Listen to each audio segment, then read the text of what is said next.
Carl Carson. El escritor infiel. Presenta.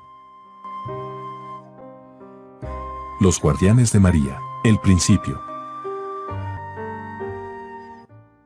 Escrito por José Miguel Rubio Quirant. Los guardianes de María. Capítulo 5.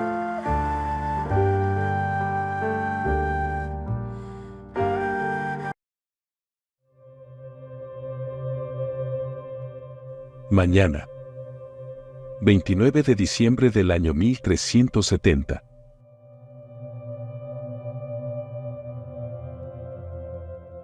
No supo cómo, pero notó que los pies se le hacían cada vez más pesados.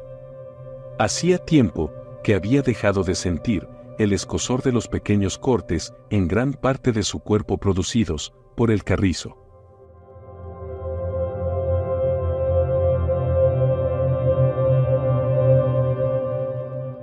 Intentó con todas sus fuerzas seguir andando, pero sus piernas se negaron a obedecerle. El sonido de las aves en los humedales empezó a parecerle ensordecedores e intentó dar otro paso. Su cuerpo se resistió y luego cayó de bruces entre las cañas y el fango, percibiendo la fría agua entre sus ropas y la sensación húmeda del salobre en sus labios. Intentó luchar contra su cuerpo, pero éste se negaba a obedecerle. Fue entonces cuando cayó en un profundo sopor. La oscuridad se apoderó de él.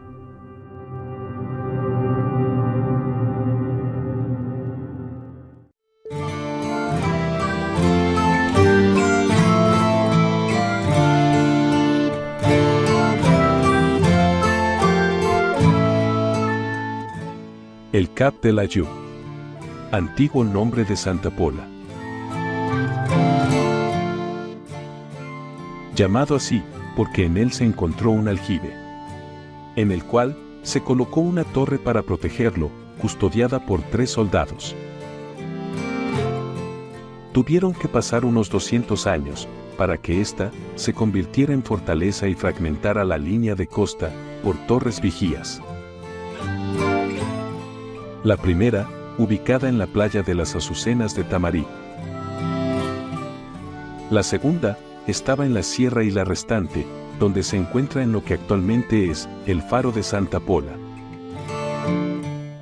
Todas ellas cubrían el entorno de la torre fortaleza del Cap de la Llum.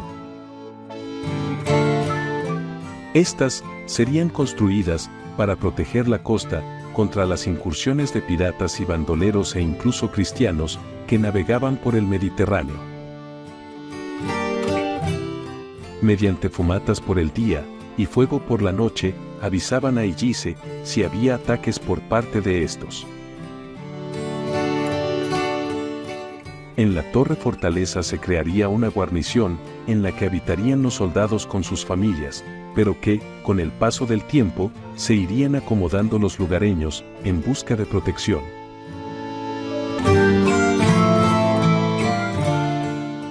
No lejos de allí, entre los humedales, los rayos de sol dejaban ver perfectamente un claro, en el cual se alzaba una casa calada de blanco.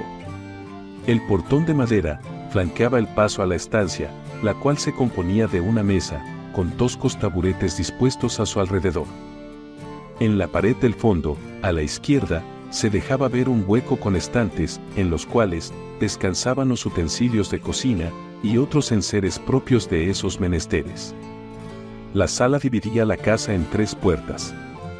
La de la derecha era una habitación grande, en la cual se hallaba un cofre a modo de armario, un gran camastro, con una cruz encima, toscamente acabada. Al lado de esta puerta, se encontraba otra más pequeña, que daba a un espacioso patio, que acababa en los humedales. Estaba constituido por un porche, que había sido levantado por refuerzos de madera, cubriéndolo con cañas. Desde allí, se podía ver claramente la torre. Hacía a modo de cocina, viéndose en ella un puchero, el cual, con su incesante burbujeo, advertía que se estaba haciendo una comida. También había un corral, en el que se divisaban algunas gallinas y pollos que campeaban indolentes entre unos conejos. La habitación de la izquierda era estrecha y oscura. La poca luz que entraba por el estrecho ventanuco entrecortaba la silueta de una persona en un camastro, envuelta en unas sábanas. De pronto, la figura se incorporó, con una mirada perturbada. Su frente estaba inundada de sudor, y su respiración era totalmente irregular. Miró a su alrededor, estaba desorientado, solo recordaba la oscuridad que le abordó, y ahora se encontraba sumido en ella. Se esforzó en volver a la realidad y se dio cuenta que se hallaba en un camastro. Sus manos se dirigieron rápidamente en busca de su pecho, el cual encontró desnudo. Apartó las toscas sábanas y vio que solo llevaba los calzones.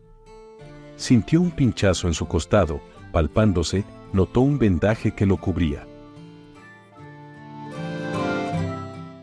Un canturreo le reveló que había alguien en la habitación de al lado. Lleno de curiosidad, intentó levantarse. El descanso había sido reparador, ya que había cobrado gran parte de su dinamismo, pero un incesante escozor le recorría todo su cuerpo. Se acercó cauteloso a la puerta y pudo ver a una joven de tez morena y de ojos oscuros.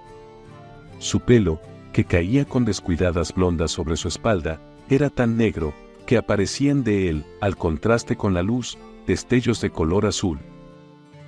Calculó que no tendría más de 17 años. Cantaba una hermosa canción, mientras se disponía a poner la mesa. ¿Dónde estoy?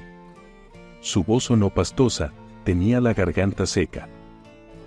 La joven se volvió con un gesto de sorpresa. De su cara, sin embargo, brotó una sonrisa. No debiera haberse levantado todavía. Está aún débil. ¿Dónde estoy? Volvió a preguntar con insistencia. Muy cerca del Cap de la Jouve, Contestó ella mientras se acercaba, para cogerlo del brazo, añadiendo. debe sentarse. Al cogerlo notó que, aunque maltrecho, los brazos eran poderosos, no era un vulgar lugareño, sus manos así se lo indicaban. Pues parecía más bien un soldado o quizás un caballero. Se fijó entonces en su rostro, mientras lo ayudaba a sentarse sobre el taburete, era anguloso, su pelo ensortijado, le caía indómito sobre sus hombros, algunos de esos rizos se fundían con una fina y cuidada barba. Vio que unas gotas de sudor perlaban su frente. Se dirigió entonces al patio, mientras sentía la mirada del hombre que la seguía, al momento volvió con un humeante tazón. Tómeselo, le sentará bien. Dijo depositándolo en la mesa. Cogió el cuenco y bebió, con avidez, sintiendo una reparadora sensación, luego se secó los labios con el dorso de la mano y vio que la muchacha lo miraba divertida. Fue cuando cayó en cuenta que estaba en calzones, sintiendo un extraño rubor. ¿Dónde está mi ropa? Preguntó. Fuera, se la lavé. Está secándose. ¿Y cuánto tiempo tendré que estar de esta guisa? La joven, sin contestarle, se dio la vuelta y dirigiéndose a la habitación grande, entró en ella. Se oyeron unos extraños ruidos, y al momento volvió a aparecer con su juvenil sonrisa. En sus manos llevaba un bulto, el cual se lo entregó. Eran unos pantalones y una camisola. Póngaselo, supongo que le vendrá bien. Dijo la joven. Son ropas de mi hermano, son casi de la misma estatura. ¿De su hermano? ¿Vive alguien más con usted? Preguntó sobresaltado. No habrá creído que iba a vivir sola entre los humedales, Le contestó divertida al verle la cara. con los bandoleros y piratas que vienen por aquí, sí. Mi hermano y yo vivimos aquí, junto a mi padre. Ellos fueron quienes le encontraron. ¿Y cómo fue que me encontraron? Tuvo mucha suerte, ellos van todos los días temprano, al alba, a los humedales. Mientras mi padre pesca, mi hermano se dedica a la caza, con sus trampas, para luego ir a venderlo al Cap de la Jouve, para así obtener unas monedas, con las que seguir subsistiendo. Fue mi hermano, al ir a buscar unas de sus trampas, quien lo encontró.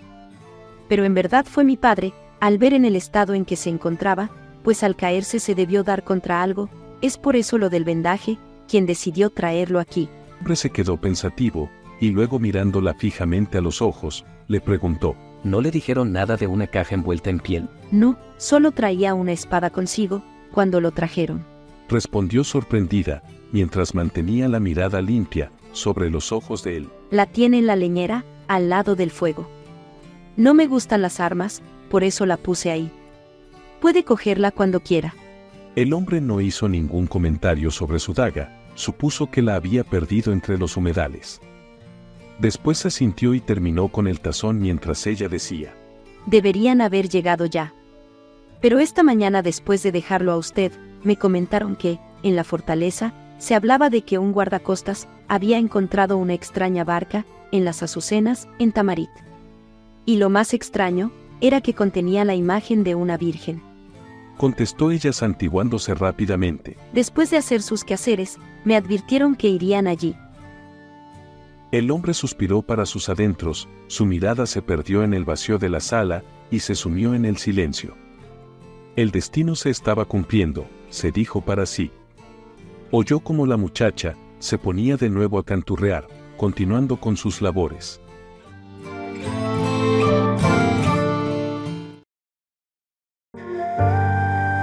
Fin del capítulo 5.